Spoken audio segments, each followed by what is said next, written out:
오늘 우리에게 주신 하나님의 말씀은 구약성경 사무엘상 16장 1절부터 13절까지의 말씀입니다. 제가 받들어 읽겠습니다.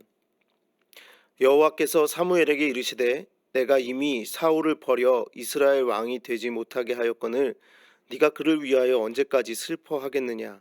너는 뿔에 기름을 채워 가지고 가라. 내가 너를 베들레헴 사람 이새에게로 보내리니 이는 내가 그의 아들 중에서 한 왕을 보았느니라 하시는지라. 사무엘이 이르되 내가 어찌 갈 수 있으리이까. 사울이 들으면 나를 죽이리이다 하니 여호와께서 이르시되 너는 암송아지를 끌고 가서 말하기를 내가 여호와께 제사를 드리러 왔다 하고 이새를 제사에 청하라. 내가 내게 행할 일을 가르치리니 내가 내게 알게 하는 자에게 나를 위하여 기름을 부을지니라. 사무엘이 여호와의 말씀대로 행하여 베들레헴에 이르매 성읍 장로들이 떨며 그를 영접하여 이르되 평강을 위하여 오시나이까. 이르되 평강을 위함이니라. 내가 여호와께 제사하러 왔으니 스스로 성결하게 하고 와서 나와 함께 제사하자 하고 이새와 그의 아들들을 성결하게 하고 제사에 청하니라. 그들이 오매 사무엘이 엘리압을 보고 마음에 이르기를 여호와의 기름 부으실 자가 과연 주님 앞에 있도다 하였더니 여호와께서 사무엘에게 이르시되 그의 용모와 키를 보지 말라. 내가 이미 그를 버렸노라. 내가 보는 것은 사람과 같지 아니하니 사람은 외모를 보거니와 나 여호와는 중심을 보느니라 하시더라. 이새가 아비나답을 불러 사무엘 앞을 지나가게 하매 사무엘이 이르되 이도 여호와께서 택하지 아니하셨느니라 하니 이새가 산마로 지나가게 하매 사무엘이 이르되 이도 여호와께서 택하지 아니하셨느니라 하니라. 이새가 그의 아들 일곱을 다 사무엘 앞으로 지나가게 하나 사무엘이 이새에게 이르되 여호와께서 이들을 택하지 아니하셨느니라 하고 또 사무엘이 이새에게 이르되 내 아들들이 다 여기 있느냐. 이새가 이르되 아직 막내가 남았는데 그는 양을 지키나이다. 사무엘이 이새에게 이르되 사람을 보내어 그를 데려오라. 그가 여기 오기까지는 우리가 식사 자리에 앉지 아니하겠노라. 이에 사람을 보내어 그를 데려오매 그의 빛이 붉고 눈이 빼어나고 얼굴이 아름답더라. 여호와께서 이르시되 이가 크니 일어나 기름을 부으라 하시는지라. 사무엘이 기름 뿔병을 가져다가 그의 형제 중에서 그에게 부었더니 이날 이후로 다윗이 여호와의 영에게 크게 감동되니라. 사무엘이 떠나서 라마로 가니라. 아멘. 하나님의 은혜와 평화가 오늘 수요 예배에 오신 모든 성도님들과 함께 하시기를 간절히 바랍니다. 난세에 영웅이 난다는 말이 있습니다. 요즘 같은 시대에는 아마 영웅이 나기에는 좋은 시대인 것 같습니다. 하나님을 알지 못하던 세대가 일어나 시대를 어둠으로 만들었던 사사시대 또한 요즘의 시대와 같았습니다. 난세에 영웅이 난다 하였으니 영웅이 나기에 가장 적당한 때라 할 수 있었습니다. 그러나 영웅으로 보였던 사사들이 계속해서 등장했지만 시대의 어둠은 더욱더 깊어져 갈 뿐이었습니다. 이스라엘은 그래서 더 강한 영웅이 나타나길 바랬습니다. 자신들을 이끌어줄 왕을 그래서 그들은 하나님 앞에 구하게 됩니다. 그러나 하나님을 의지하지 못하고 하나님의 말씀에 순종하지 못한 왕은 오히려 시대를 더욱더 아프고 더욱더 어둡게 만들 뿐이었습니다. 그렇다면 우리가 기댈 수 있는 진정한 영웅, 그 진정한 영웅은 과연 어디 있을까요? 먼저 오늘 우리가 읽진 않았지만 사무엘상 15장을 잠시 보도록 하겠습니다. 사무엘상 15장 11절 말씀을 보면 내가 사울을 왕으로 세운 것을 후회하노니 그가 돌이켜서 나를 따르지 아니하며 내 명령을 행하지 아니하였음이니라 하신지라. 사무엘이 근심하여 온 밤을 여호와께 부르짖으니라. 또 35절 말씀에 사무엘이 죽는 날까지 사울을 다시 가서 보지 아니하였으니 이는 그가 사울을 위하여 슬퍼함이었고 여호와께서는 사울을 이스라엘 왕으로 삼으신 것을 후회하셨더라라고 기록되어 있습니다. 바로 하나님의 후회하심이 성경에 기록되어 있다라는 것입니다. 과연 하나님이 스스로의 실수하심을 후회하신 것일까요? 우리는 그렇지 않은 것을 너무나도 잘 알고 있습니다. 하나님은 결코 실수하시는 분이 아니십니다. 이 후회는 유감스럽게 여기시며 서운해하셨고 그들이 맞이할 그 인생의 결말로 인하여 마음 아파하셨다라는 의미를 가지고 있는 말입니다. 하나님이 원하셨던 왕정제도도 아니었고 이런 결과가 날 것에 대해 이미 알고 계셨지만 그 예상하셨던 일이 일어남에 그 마음이 후회하셨다라고 기록하고 있다라는 것입니다. 여러분, 그러면 왜 무슨 일로 인하여 하나님께서는 그렇게 마음 아파하시고 후회하셨던 것일까요? 사울이란 왕은 처음부터 하나님의 마음을 아프게 했던 존재는 아니었습니다. 사무엘을 통해 하나님께서 그를 왕으로 세우고자 하실 그때에 사울은 오히려 왕을 뽑는 자리에서 남의 눈에 띌새라 짐 뒤에 숨어 있었다라고 성경은 기록하고 있습니다. 뿐만 아닙니다. 왕으로 뽑혔으면서도 집으로 돌아가 여전히 소를 몰고 밭에 나가 일하던 사람이었습니다. 오히려 권력이랑은 상관없어 보이고 겸손해 보이던 사람, 바로 그가 사울이었습니다. 그러나 왕의 자리는 사울을 변화시켜 갔습니다. 왕의 권좌에 있는 동안 그는 점차 권력을 지키기 위해 노심초사하는 사람으로 전락하게 오르고 말았습니다. 하나님의 영에 사로잡혀 하나님 나라를 세우는데 쓰임 받아야 했던 왕이었지만 자신도 모르게 어느덧 권력이라는 욕망에 사로잡혀 버리고 말았던 것입니다. 그 광기, 곧 권력에 대한 욕심은 그를 하나님으로부터 완전히 떼어놓고 말았습니다. 사무엘상 15장 21절을 보면 사울은 이렇게 말합니다. 다만 백성이 그 마땅히 멸할 것 중에 가장 좋은 것으로 길갈에서 당신의 하나님 여호와께 제사하려고 양과 소를 끌어왔나이다 하는지라. 하나님을 속이고 스스로를 속이며 고백하기를 당신의 하나님이라 고백합니다. 사울에겐 이제 더 이상 나의 하나님이 아닌 당신의 하나님, 사무엘의 하나님일 뿐입니다. 바로 욕심으로 인해 하나님을 떠나는 이 사울의 모습에 하나님은 마음 아파하셨습니다. 그 욕심으로 인하여 하나님을 저버리고 마는 그 사울의 모습에 하나님은 후회하셨다라고 성경에 기록하고 계신 것입니다. 사무엘도 이로 인해 슬픔에 빠집니다. 처음으로 세워진 왕, 이 왕이 잘했다면 얼마나 좋을까? 그의 마음에 얼마나 아픔이 있었을까요? 좋은 전례를 남겼다면 얼마나 좋았을까 생각하며 눈물로 밤을 지새웠을까요? 그러나 그 끝이 결국 실패라는 것을 알았던 사무엘은 계속해서 마음 아파하며 하나님 앞에 기도합니다. 무엇을 해야 할지 모르는 상황에 빠지고 만 것입니다. 여러분, 사무엘만 이런 일을 겪는 것이 아닙니다. 우리도 이런 상황을 자주 겪곤 합니다. 하나님과 동행하며 살아간다 하면서도 상상하지 못했던, 기대하지 않았던 일을 겪으며 좌절하곤 합니다. 이렇게 끝나고 마는 것일까 두려움에 빠지기도 합니다. 그러나 우리 하나님은 그렇게 유감스러운 마음을 가질 수밖에 없는 상황 속에서도 결코 멈춰 서시지 않습니다.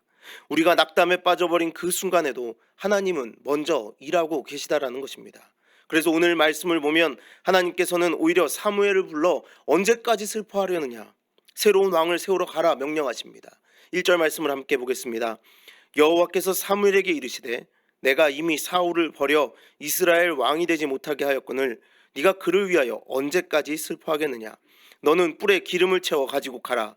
내가 너를 베들레헴 사람 이새에게 보내리니 이는 내가 그의 아들 중에서 한 왕을 보았느니라 하시는지라. 왕을 달라 해서 실패한 것도 이스라엘이요, 하나님 앞에 죄를 지은 것도 사울입니다. 하나님은 그로 인해 마음 아파하셨습니다. 그러나 그만 내버려 두셔도 될 것인데, 너희들이 원해서 이렇게 됐으니, 너희들의 상황을 이렇게 악하게 만들었으니 내 책임은 없다 하시고 말아도 될 터인데 하나님은 그렇게 하지 않으셨습니다. 순종하지 못하는 인간들이 엉망으로 만들어 놓은 이 세상에서 하나님은 깊게 개입하시며 다시 우리를 선한 길로 이끌고자 그 길을 나서십니다. 사무엘아, 실패했지만 괜찮다. 다시 일어나라. 빨리 가서 다시 새로운 왕을 세워라 라고 하나님은 명령하고 계신 것입니다. 그러나 사무엘은 하나님의 그 말씀 앞에 두려움을 느낍니다. 그것은 하나님 앞에서의 두려움이 아니었습니다. 사울을 향한 두려움이었죠. 하나님을 의지하지 않고 스스로 가치 있어지려 한 인간의 욕심은 이렇게 사람을 두려움에 떨게 만듭니다. 권력과 성공에 대한 그 집착은 많은 사람을 두려움에 떨게 만듭니다. 하나님께서 일하시고자 하시는 그때에 오히려 사람들을 두려움에 떨게 만드는 존재, 여러분, 우리는 그런 존재가 되어서는 안 될 것입니다. 가장 먼저는 권력을 뺏기가 스스로를 두려움에 빠지게 만들고, 사무엘이 방문한 곳의 지역 사람들, 곧 주위 사람들을 두려움에 빠지게 하는 이 모습, 여러분, 혹시 우리는 그런 모습을 가지지 않았는지 오늘 하나님 앞에 우리의 모습을 비춰 보아야 할 것입니다. 그러나 그럴 때라도 하나님께서는 사무엘에게 지혜를 주십니다. 하나님께서는 지혜를 주시고 사무엘을 격려하여 주셔서 주의 일을 행하게 하십니다. 이렇듯 인간은 하나님과의 관계 속에서만 우리를 좌절시키는 상황을 이겨낼 수 있는 힘을 얻습니다. 우리는 하나님 없이 결코 인간다울 수 없습니다. 이것이 바로 그리스도인들이 믿는 바입니다. 우리는 우리에게 주어진 삶이란 하나님이 주신 커다란 선물이며 삶의 모든 부분이 하나님이 계획하신 것이기에 다 의미가 있다 고백하는 존재들입니다. 사무엘도 그러하고 다윗도 그러했습니다. 오늘 말씀에 등장하는 사무엘과 다윗이 중요한 것은 그들의 지혜나 도덕성, 탁월한 전투 능력 때문이 아닙니다. 바로 하나님과의 관계를 통한 그의 체험과 증언 때문입니다. 그들의 전생에는 하나님과의 대면이었습니다. 사무엘은 그렇게 순종하였고 하나님께서 준비하시는 다음 단계의 일에 동참할 수 있었습니다. 오늘 우리가 읽은 말씀엔 그렇게 다윗이 성경에 처음 등장하는 과정이 기록되어 있습니다. 여러분, 다윗이 성경에 처음 등장하는 장면은 블레셋의 거인 골리앗을 물리치면서도 아닙니다. 놀라운 능력을 보여주거나 화려한 외모로 사람들의 눈을 사로잡아서도 아닙니다. 그저 아무도 없는 빈들에서 양을 치던 중 영문도 모른 채 집으로 불려오면서 그는 이 역사 가운데에 등장하게 됩니다. 그가 빈들에서 무엇을 했는지, 지금까지 어떻게 살았는지, 무슨 생각을 했는지 중요하지 않습니다. 그의 집안이 어떤지, 그의 가족들이 그를 어떻게 생각하는지도 중요하지 않았습니다. 다윗의 등장은 사람의 눈에 좋게 보이는 형들이 다 지난 후에 마지막에야 등장합니다. 다윗의 집안은 이방인의 피가 섞인 집안이었습니다. 더군다나 이스라엘을 저주하고자 했던 모압 족속의 피가 섞인 집안입니다. 다윗은 또 그 집안에서도 막내라 불리는 존재입니다. 이 막내라 함은 우리가 생각하는 집안에서의 귀염을 독차지하는 그런 막내가 아닙니다. 막내라 표기된 히브리어는 하찮고 그다지 중요하지 않은 사람이라는 뉘앙스가 깔린 말로써 중요한 자리에는 나서지 말고 빠져야 할 인물을 나타내는 단어입니다. 그의 아버지 이세조차도 그를 불러와야 할 이유를 알지 못했던 인물, 전혀 그럴 이유가 없었던 존재, 그가 바로 다윗이었습니다. 결국 앞서 말했듯이 이는 사람의 안목에 의해 선택된 사람이 아니었습니다. 아버지나 형제, 주위 사람의 추천이 있었던 것도 아니고 사무엘의 선택도 아니었습니다. 오직 하나님에 의해 선택되었고 하나님의 영광을 위해 부름받았습니다. 오늘 말씀엔 사무엘의 특별한 것도 다윗의 특별한 것도 그 어느 것 하나 기록되어 있지 않습니다. 사무엘은 두려움에 떨었고 다윗은 영문도 모른 채 불려 나왔을 뿐입니다. 오히려 우리가 아는 다윗 왕이 처음으로 기름 부음 받는 모습으로서는 어쩌면 상상하지 못한 초라함 같습니다. 그러나 다윗이 역사의 중심으로 불려 나온 것은 하나님께서 그를 부르셨기에 가능했다라고 성경은 강하게 증거하고 있을 뿐입니다. 시대를 바꿀 힘은 전적으로 하나님에게 있고 그 하나님에게 붙들림 받은 존재에게 있다라고 성경은 우리에게 알려주는 것입니다. 여러분, 이스라엘 역사에서 또 성경에서 이런 모습은 결코 낯선 모습이 아닙니다. 여러분, 출애굽기 19장 6절 말씀을 한번 보도록 하겠습니다. 출애굽기 19장 6절 말씀에 기록되어 있기를 너희가 내게 대하여 제사장 나라가 되며 거룩한 백성이 되리라. 너는 이 말을 이스라엘 자손에게 전할지니라 라고 기록되어 있습니다. 여러분, 이 말이 언제 기록되었는가 하면, 언제 선포되었는가 하면 바로 이스라엘이 애굽 땅을 떠난 지 3개월쯤 되던 날이었습니다. 이제 막 노예를 벗어난 이들이 제사장 나라가 되고 거룩한 민족이 될 것이다 라고 하나님께서는 그들 앞에 선포하셨습니다. 자신들이 그렇게 해달라고 한 것도 아니고 자신들이 잘난 것을 가진 것도 하나 아니었는데 하나님께서는 그저 내가 너희를 선택하였으니 이렇게 될 것이다 라고 말씀하셨던 것이죠. 광야에 있는 성전이라고 해봐야 텐트 정도였고 생존하기도 버거워 보이는 그곳에서 선포되어진 말씀입니다. 그러나 하나님께서 그렇게 하시겠다고 말씀하셨고 그 말씀은 이루어집니다.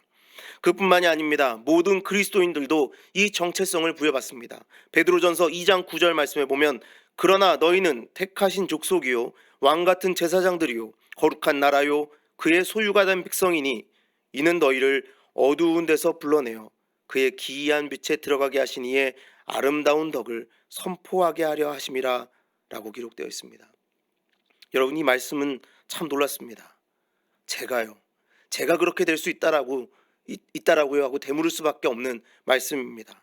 제 속내를 들여다보시는 하나님께서 나 같은 사람을 택하시고 왕 같은 제사장으로 거룩한 나라로 하나님의 소유된 백성으로 삼으시겠다는 이 말씀 앞에 창피해지기까지 합니다. 제가 감히 예수님의 아름다운 덕을 선포할 존재가 된다고요? 의심이 가고 놀라울 뿐입니다. 그러나 여러분, 할 수 있다 하신 분은 하나님이십니다. 그 말씀을 이루어 가시는 분도 하나님이십니다. 하나님의 영이 우리에게 임했기에 우리는 그 일을 할 수 있습니다. 오늘 읽은 말씀 13절 말씀에 보면 그래서 이렇게 기록되어 있습니다. 사무엘이 기름 뿔병을 가져다가 그의 형제 중에서 그에게 부었더니 이날 이후로 다윗이 여호와의 영에게 크게 감동되니라. 사무엘이 떠나서 라마로 가니라. 하나님의 영이 임하시면 지금까지 이방인의 피가 섞인 집안에 무시당하고 초대받지 못했던 막내에서 다윗, 곧 하나님의 사랑하는 자로 왕으로서의 역할을 감당할 수 있는 존재로 정체성이 바뀌는 역사가 일어납니다. 여러분, 이것이 바로 성령이 임했을 때 일어나는 역사입니다. 그럼 우리가 여기서 하나 조심해야 할 것이 있습니다. 사울에게도 하나님의 영이 임하셨었다는 것입니다. 그러나 그는 그 길을 완수하진 못했습니다. 항상 하나님을 대면하지 못했기 때문입니다. 하나님의 경고 앞에서도 회개하고 돌이키지 못했기 때문입니다. 여러분, 하나님이 사울의 그 악한 모습을 보고 단번에 버리셨을까요? 그렇지 않습니다. 사울에게는 하나님이 보내신 사무엘이라는 기회가 있었습니다. 하나님께서는 그가 죄를 지을 때마다 그 선지자를 보내어, 그 사사를 보내어 하나님의 말씀을 전하게 하셨습니다. 너 그렇게 살면 안 돼. 당장 돌아와서 내가 맡긴 일을 수행해라 라고 하나님은 그에게 기회를 주었던 것입니다. 그러나 사울은 하나님께서 주신 그 기회조차도 버리고 당신의 하나님이라고 고백하며 하나님과 상관없이 권력에 맞들인 사람으로서 살아가고 말게 된 것입니다. 여러분, 우리가 기억해야 할 것이 있습니다. 이렇게 실패할 수도 있습니다. 그러나 그럴 땐 슬퍼하며 좌절하고 있던 사무엘을 세워 왕을 세우고자 하셨던 하나님을 기억해내시기 바랍니다. 쓸모없어 보였던 다윗을 하나님께서 왕으로 세우고자 하실 때 그가 왕이 된 그 모습을 여러분, 우리는 기억해내야 할 것입니다.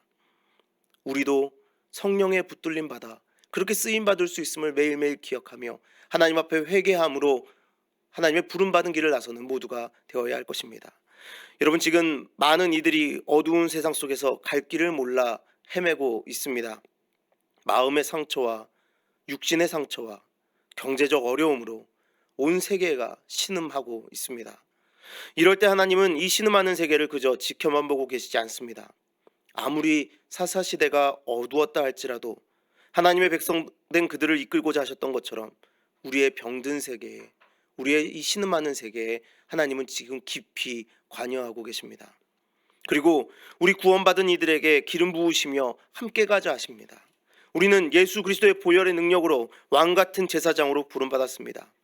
여러분, 이럴 때 우리는 자신의 욕망만을 위하여 하나님을 저버렸던 사울처럼 되는 것이 아니라 사무엘과 같이, 다윗과 같이 하나님이 하시고자 하신다면 우리로 인해 선한 능력이 베풀어지는 것을 믿음으로 하나님, 오늘 내가 무엇을 해야 합니까? 질문하는 하나님의 백성이 되어야 할 것입니다. 하나님, 오늘 내가 누구를 도와야 합니까?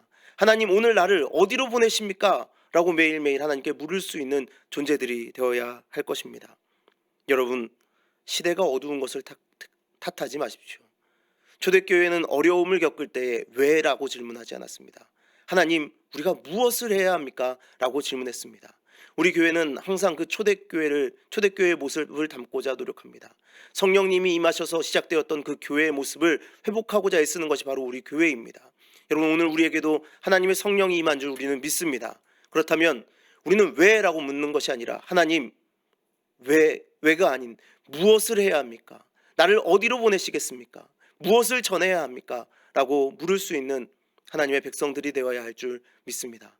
오늘 이 저녁 다시 한번 그 성령의 뜨거운 불길에 사로잡히는 모두가 되기를 간절히 바랍니다.